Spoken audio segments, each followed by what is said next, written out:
I grew up in a church tradition that didn't leave a lot of room to accept other expressions of the Christian faith that weren't like ours.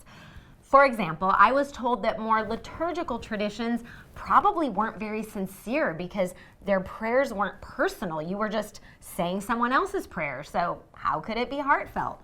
Or on the other side of the spectrum, traditions that were Pentecostal or charismatic weren't grounded enough. They were too wishy-washy, too subjective, or based on personal experience instead of biblical truth.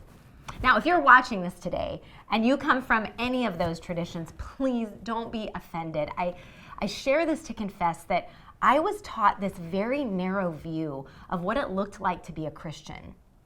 But when I went to college, I became close friends with someone who was Catholic and lived out a deep and sincere Christian faith. And I didn't have a category for that. How could this be? She wasn't the Catholic that I had in my head. In the last 6 or 7 years, I've had the privilege of being exposed to some beautiful contemplative practices based in Catholic tradition that have deepened my faith experience.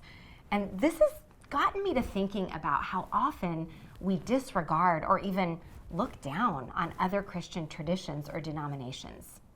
Look, I hope you love your church, but if there is any arrogance or dismissiveness toward other churches that are very different from yours, I'd ask you today to be open to the Spirit's leading you toward more unity. Last time, I mentioned the churches in Galatia that were struggling to be unified. Specifically, what was happening is that there were Jewish believers and Gentile believers. They had all come to faith in Jesus, but many of the Jewish converts believed that faith still required adherence to certain Jewish traditions. But the Gentile converts were pushing back. They got so caught up in their differences that it cost them their unity. Paul instructs them to follow the Spirit, which will lead to fruit like kindness, peace, gentleness. In chapter 5, verses 25 and 26, he writes this: "Since we live by the Spirit, let us keep in step with the Spirit. Let us not become conceited, provoking, and envying each other."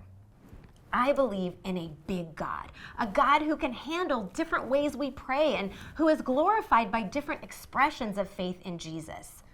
What would it be for us to honor and celebrate the beautiful diversity of what our faith can look like? Here's my challenge for you today. Sometime in the next few weeks, visit a church that is very different from your own. Maybe it's a charismatic church or a Black church or a Korean church or an Episcopal church. Enter the service open and ready to worship alongside other believers. And who knows, you might even like it. Make the commitment to live faith first.